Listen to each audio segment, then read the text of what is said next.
Hello friends, मैं advocate Narendra Chaudhary एक बार फिर से अपने यूट्यूब चैनल पर आप सब लोगों का स्वागत करता हूं। आज का टॉपिक है, हम सब लोग परेशान हैं। कोई गृहस्थ से परेशान है, कोई स्टूडेंट से जो परेशान है, कोई सेवक के रूप में परेशान है। उसका जो मेन कारण है, मुख्य कारण है, वो है सर डायरेक्शन। जिन लोगों का डायरेक्शन खराब होता है वो मंजिल नहीं पा पाते हैं। जिन लोगों का डायरेक्शन सही होता है वो बहुत आगे निकल जाते हैं, वो कभी पीछे मुड़कर नहीं देखते हैं। देखिए, जो स्टूडेंट्स होते हैं, मैंने उन्हें समझाया है कि आप योगा करिए, आपका शरीर स्वस्थ रहेगा। आप मोटिवेशन करिए, आपका मस्तिष्क स्वस्थ रहेगा। अब वो समझते हैं कि सर अब हम मोटिवेशन और योगा करेंगे तो पढ़ाई कब करेंगे, हमारा तो बहुत टाइम वेस्ट होगा। फिर मैंने उन्हें समझाया है, देखो, अगर तुम मोटिवेशन नहीं करोगे, योगा नहीं करोगे, तो तुमको शक्ति कहां से आएगी। योगा करोगे तो शरीर स्वस्थ रहेगा, मेडिटेशन करोगे तो दिमाग स्वस्थ रहेगा, और जब ये दोनों स्वस्थ रहेंगे तभी तो तुम्हारे अंदर पावर आएगी। पावर नहीं आएगी तो तुमको डायरेक्शन कहां से मिलेगा। जो लोग ये नहीं करते हैं, स्वास्थ्य का ध्यान नहीं देते हैं, मानसिकता का ध्यान नहीं देते हैं, उन्हें अक्सर यही प्रॉब्लम होती है। उन्हें 5-6 घंटे से ज्यादा 8 घंटे पढ़ना पड़ता है, तो वो यही सोचते रहते हैं नींद आ रही है, पेन हो रहा है, बैक पेन हो रहा है, क्योंकि उनके शरीर को जो पावर की जरूरत है वो उन्हें मिल नहीं रही। तो उसके लिए आपको योगा करने की जरूरत है, और किसी के लिए नहीं।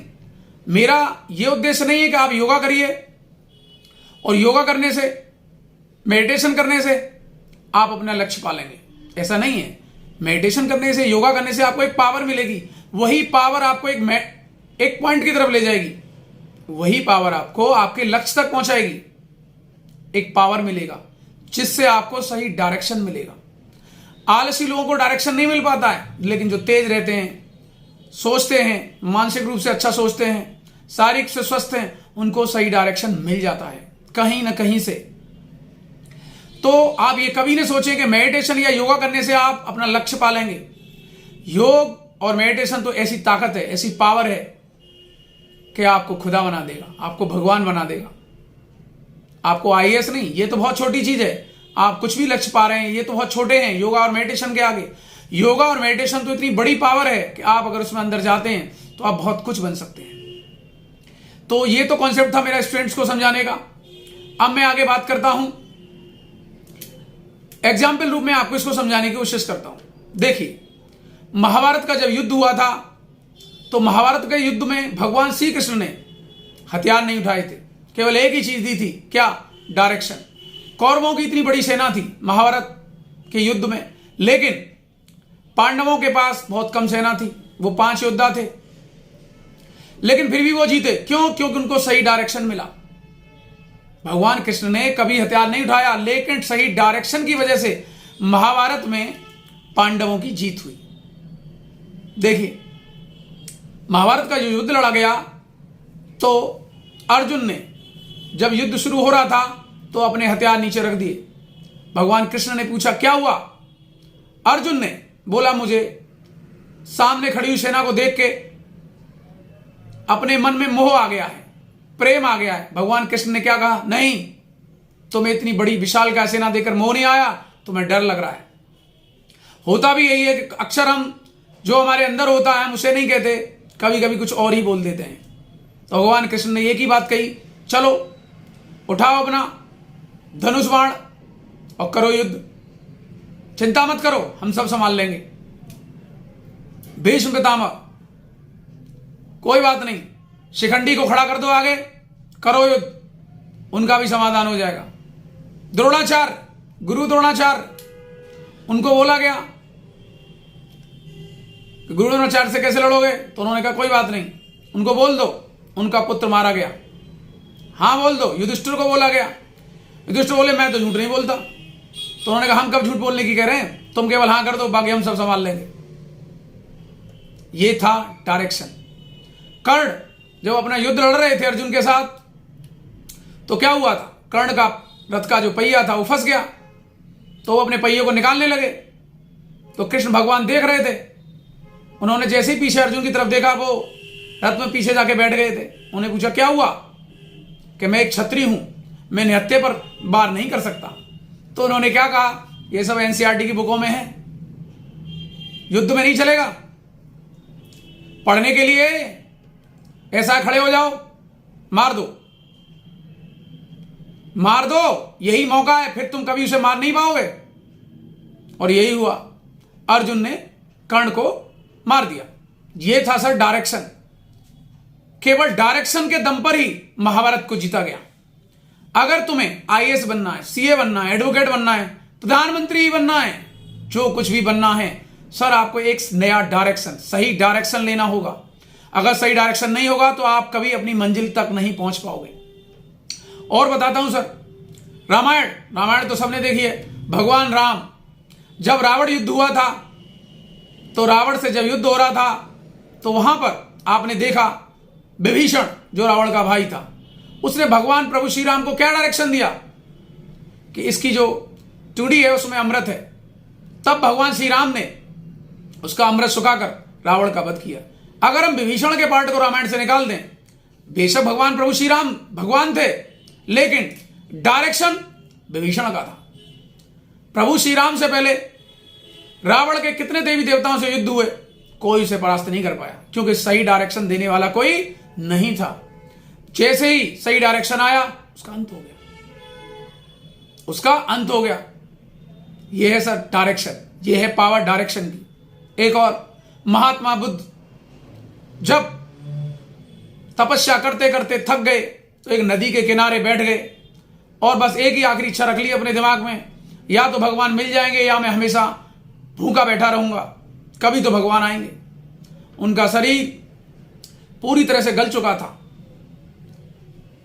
उस समय उनकी एक भेंट उसी समय एक लड़की से हुई, जो उनकी आखिरी गुरु थी, सुजाता। उसने आकर उनसे पूछा, आप किस लिए मर रहे हो, क्या समस्या आपकी? तो बुद्ध ने कहा, मैं भगवान को खोज रहा हूं, मुझे भगवान नहीं मिल रहे। तो उन्होंने कहा, आप किसको ढूंढ रहे हो? भगवान को। भगवान बाहर थोड़े ही हैं, अंदर हैं।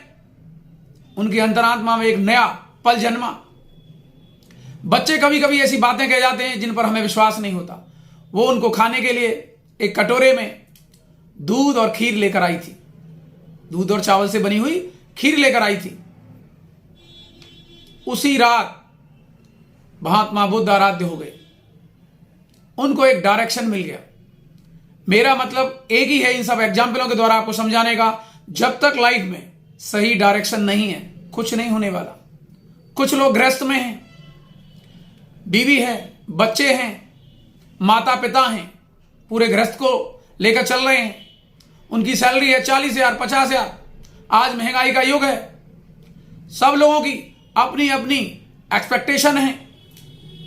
अब सैलरी आने के बाद सबको अपनी अपनी एक्सपेक्टेशन पूरी करनी होती है। मान लो बच्चों की फीस जानी है 10,000, माँ बाप की दवाई आनी है 5,000, 6,000, और आज की महंगाई में जो खर्चा है वो कम से कम 25 से 30,000। अब किसी न किसी को तो कहीं ना कहीं सेक्रीफाइस करना ही पड़ेगा, चाहे आप खुद करिए। और जो भी सेक्रीफाइस करने से मना करेगा, कौन मना करेगा?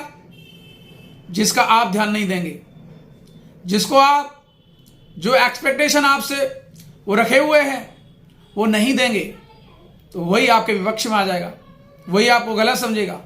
उसके लिए भी एक डायरेक्शन चाहिए। फैमिली को चलाने के लिए भी डायरेक्शन चाहिए, पढ़ाई के लिए भी डायरेक्शन चाहिए।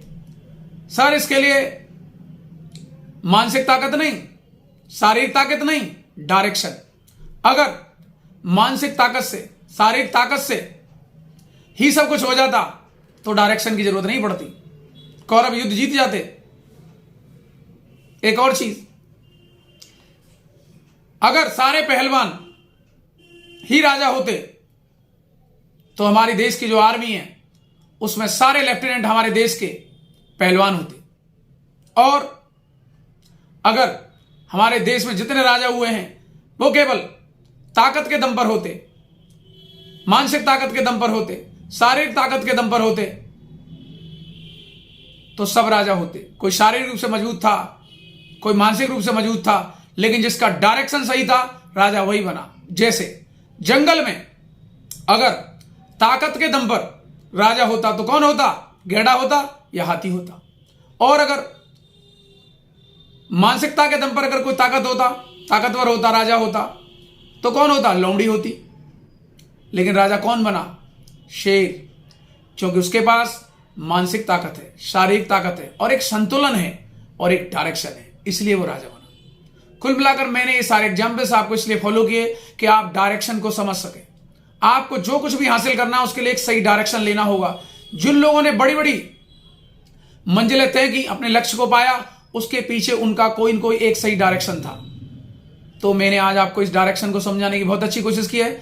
मुझे लगता है आपको ये डायरेक्शन समझ में आया होगा और आगे आप एक सही डायरेक्शन को लेकर अपने जीवन में आगे प्रेरणा के साथ बढ़ेंगे।